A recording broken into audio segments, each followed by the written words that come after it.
I have taken a look at and reviewed some higher end superhero customs, which is my main collecting area. I haven't had the chance to take a look at a Legacy mock figure, and today I picked up a really cool Baggles Studios figure here, being Kestis from the original Fallen Order game.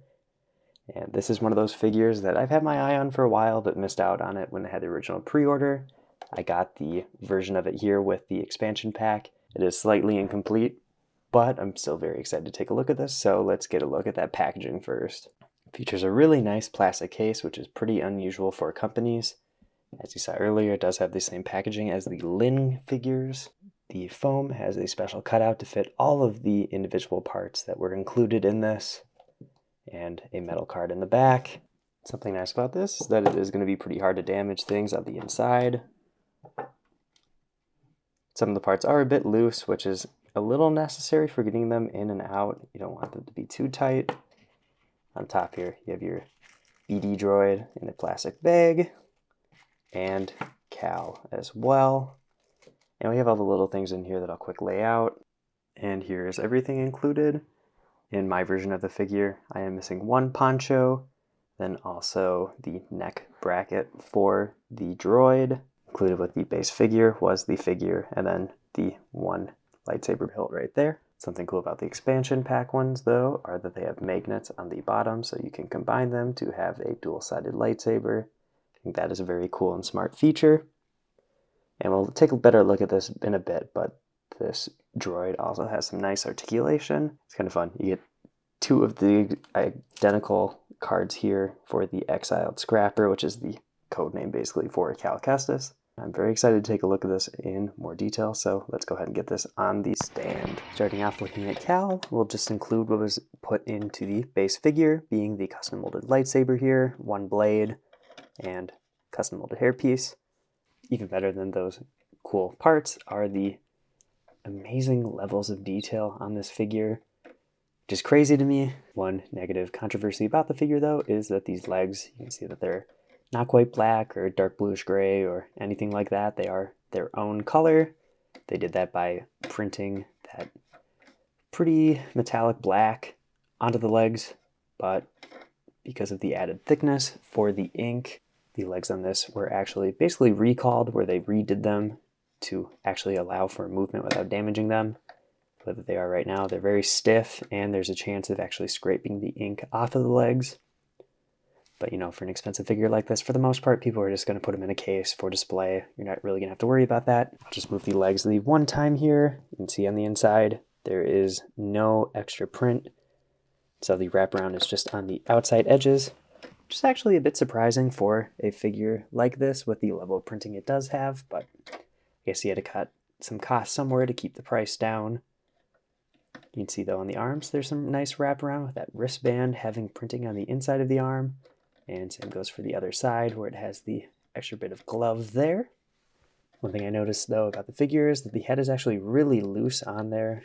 So that's a bit concerning, but I'll take that hair piece off quick. You can see the alternative expression being a meditation face, or just using the Force. There's some options for that one. For me, I'm sure most other collectors are just going to keep it on the default face, just because a bit more natural. Another thing about the figure is it doesn't have any side torso printing, which again is a little bit surprising, just seeing the other details, but for me, I don't mind not having printing there just because it just risks getting damaged when the arms move. Just look at the subtle color changes on the boots, like the lighter brown there to the darker brown. And it's really cool to actually see this type of detail in person. I know that Legacy Mock always goes above and beyond with the amount of actual pads that get used per figure. Might be a little bit off the Lego style, of course. But you know what? Hard to even say because Lego hasn't made this character themselves, and they probably won't. But I'm very happy with the amount of detail. The print on this all looks very good. And let's go ahead and throw on some of those extra expansion pack parts, which included 3 fabric ponchos. I am missing one of them, like I already kind of mentioned, but you can see one on here. And it was honestly really annoying. I keep pressing this in to get it to straighten out the way I would like it, lay naturally, and it just is not holding the shape I would like it to.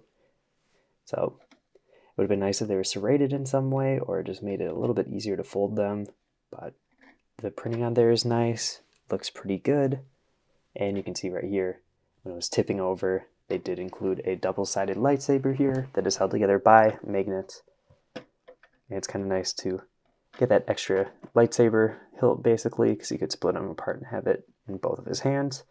The one side is just basically a slightly less detailed version of the one that I had on earlier, but doesn't have the end of the hilt, just has that magnet side. And like I just said, split it apart and quick, put it in both hands. So cool options here. The blades on here right now are orange, but it also includes a second blue one, so you can switch between the two colors there. The other poncho is going to fit the exact same way, have a slightly different design. And I'm missing the one that is unfortunately based on the base model of the character from the game, but I was able to pick up the AV Figures one here. Didn't expect it to just be in a sheet like this, so I'm not 100% sure on how I'm going to actually cut this out, but if I end up doing that, I'll throw it into the video right after this. And from what you already saw earlier, they did include another accessory being BD1. LEGO themselves also made this character, being the only character to actually get made from the game. And you can see the single molded part here does have some nice printing and is kind of a cute little part, but Baggles went ahead and made an even more detailed version of the character, which has a movable head, and then the legs also move around a bit. One part that is supposed to be included with the expansion pack is a neck bracket that you're supposed to be able to put it behind him, kind of like in the game. So it's a bummer to be missing that, but I guess I can live without it. The molded part here has a really nice kind of dirty white to it, like it is, you know, a character that's been living in the Star Wars universe.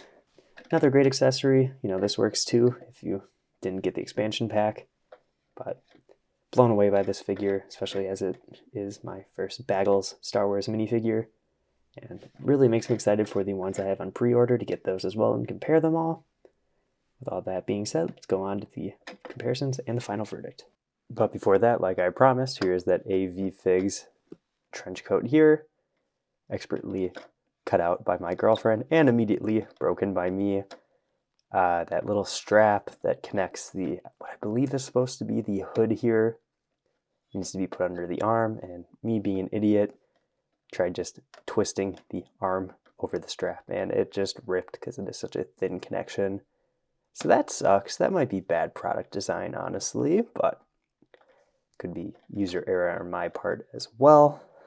I do like the way that this is folded and holding its shape a little bit better than the last one, but it could just be because that is kind of held tight now.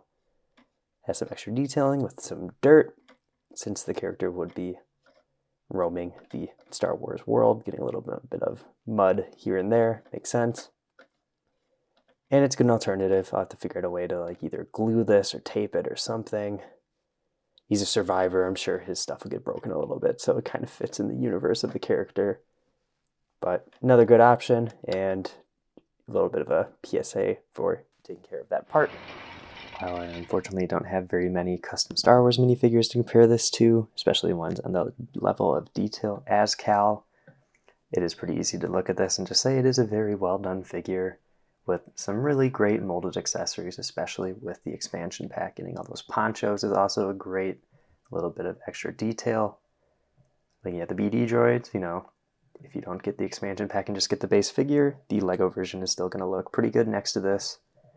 But having that really cool molded character, while it isn't very LEGO, it does look good. And the extra posability is fun to have. And while I haven't played all the way through the game, I do know that he does have a battle with, spoilers, Darth Vader. So having him next to this Citizen Brick printed Darth Vader figure here is kind of fun. I do have a couple more Baggles Jedi figures that I have pre-ordered with Kestis, as well as Plo Koon, and also one of his Ahsokas now. I'm excited to get those to put them next to this, and I'm very happy to have this as my first Baggles figure, and I'm really glad I got it for a great deal. If you want to see more custom LEGO reviews or other LEGO videos overall, check out all the other things on my channel.